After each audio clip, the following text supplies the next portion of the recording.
Hello guys, welcome to our channel. இன்றைக்கி நம்ம வீடியோவில் கடல் பாசி வச்சு எப்படி பால்கோவா செய்யலாம் பார்க்கலாம் வாங்க. இதுக்கு தேவையானது 2 cup of milk and agar agar and பாதாம் மிக்ஸ். இது கொஞ்சம் டேஸ்ட்டு நல்லாயிருக்கும் காய்ஸ். ஃபஸ்ட்டு இதுக்கு 1/2 kg வெல்லம் வாங்கிட்டு நம்ம சுகர் சிரப் ஆகிற வரையும் நம்ம தண்ணியோடு சேர்த்து கொதிய வச்சுக்கலாம். இந்த மாதிரி சுகர் சிரப் டார்க் கலர் ஆனோடனே நம்ம தனியாக எடுத்து வச்சுக்கணும். ரொம்ப டார்க் கலர் ஆகிடுச்சுன்னா கட்டி ஆகிடும். நெக்ஸ்ட்டு ஒரு பெரிய தவாவில் ஃபஸ்ட் நம்ம கொஞ்சம் பால் ஊற்றிக்கலாம். நம்ம எடுத்துருந்து 2 கப் ஆஃப் மில்க்கு. இப்போ நம்ம அதை தவாவில் சேர்த்துக்கலாம். மில்க் நல்லா கொதிஞ்சக்கப்புறம் மெதுவாக அதை கிண்டி விட்டுருங்க, இல்லைன்னா கொஞ்சம் அடி பிடிக்கிற மாதிரி ஆகிடும். இந்த ப்ராசஸ் ஒரு பக்கம் போயிட்டுருக்கும் போது நெக்ஸ்ட் அகர் அகர் எடுத்திருக்கேன். இந்த அகர் அகர் எதுக்கு சேர்க்கணும், ஒரு ஜெல்லி கன்சிஸ்டன்சிக்கு வரணும், அதுக்காக தான். இப்போ நம்ம அகர் அகர் எடுத்து தனியாக நம்ம ஸ்ப்ளிட் பண்ணி வச்சுக்கோங்க. ஏன்னா டக்குன்னு ஸ்ப்ளிட் பண்ணி வச்சோன்னா கொஞ்சம் ஈஸியாக இருக்கும்.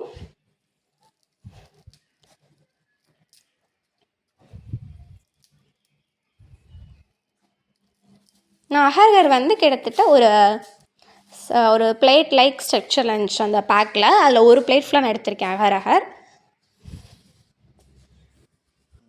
இதோட குவான்டிட்டி பார்த்திங்கன்னா 5 கிராம் வந்துச்சு அகர் அகர் மட்டும். நெக்ஸ்ட் இதில் கொஞ்சமாக தண்ணி சேர்த்துக்கலாம். நீங்கள் தண்ணி சேர்க்காமல் போட்டிங்கன்னா அது ஒரு மாதிரி திப்பியாக ஆகிடும். அதை நீங்கள் அந்த ஜெல்லி செய்யும் போது அது கொஞ்சம் தேவையில்லாமல் வேஸ்ட் ஆகும். அதே நீங்கள் இந்த மாதிரி தண்ணியில் ஊற வச்சு இந்த மாதிரி கொதிய விட்டிங்கன்னா கொஞ்சம் டக்குன்னு ஆகும். அதுவும் இல்லாமல் அந்த ஒரு மாதிரி நூல் ஆகாது. இப்போ நம்ம கொதிஞ்ச பாலில் வெல்லம் எடுத்துருந்தோம் இல்லைங்களா, அதை இப்போ அந்த கொதிஞ்ச பாலில் அந்த வெல்லத்தை கொஞ்சம் கொஞ்சமாக கிளறி விட்டே கலந்துக்கோங்க. நம்ம கொஞ்சம் கொஞ்சமாக அந்த சுகர் சிரப்பை கொஞ்சம் அடியில் ரொம்ப கிளறி விட்டுறாதீங்க. ஏன்னா அதுக்கப்புறம் கலங்கினா ஒரு மாதிரி திப்பி ஆகிடும். நெக்ஸ்ட் நம்ம டேஸ்ட்டுக்காக பாதாம் மிக்ஸ் எடுத்துருக்கோம். இப்போ பாதாம் மிக்ஸ் அதில் கொட்டிட்டு நல்லா கலந்து விட்டுக்கலாம். நெக்ஸ்ட் இதோட கன்சிஸ்டன்சி நம்மளுக்கு ஒத்து வரல அப்படின்னா இது அகர் அகர் இருக்குல்ல, இப்போ அது அகர் அகரையும் சேர்த்துக்கலாம். இது கொதியும் போதே ஊற்றிடுங்க.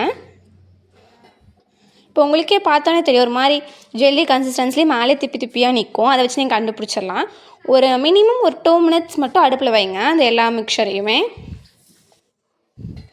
கொஞ்சமாக சூடுபடுத்திட்டு நெக்ஸ்ட் இதை நீங்கள் ஆஃப் பண்ணிட்டு ஃப்ரிட்ஜில் வைக்கிறதுனா வச்சுக்கலாம். 2 hours இல்லை 3 hours வச்சுக்கோங்க. இப்போ உங்களுக்கு பார்த்தாலே தெரியும், செம்மையாக ஒரு பாதாம் மில்க் மாதிரி ஒரு அழகாக ரெடி ஆகிடுச்சு. இப்போ நீங்கள் ஆஃப் பண்ணிட்டு நீங்கள் அகர் அகர் சேர்த்தனால ஜஸ்ட் ஒரு 5 மினிட்ஸ் ஒரு 10 மினிட்ஸ் மட்டும் அப்படியே விட்டுருங்க.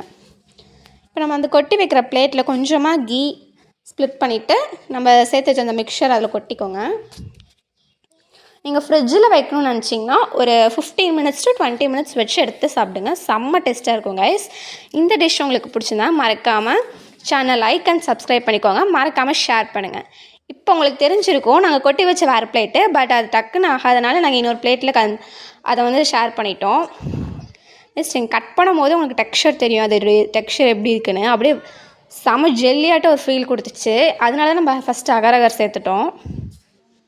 இந்த மாதிரி புது புது டிஷ் நீங்கள் செய்யணும்னு விருப்பப்பட்டீங்க நம்ம சேனலில் சப்ஸ்கிரைப் பண்ணி வச்சு ஒவ்வொரு அப்டேட்டாக வரும்போது நீங்களும் செஞ்சு பாருங்கள் கைஸ். Thank you friends. இப்போ பாருங்கள் அது எவ்வளோ ஒரு கன்சிஸ்டன்சிக்கு எப்படி நல்லாயிருக்குன்னு பாருங்கள்.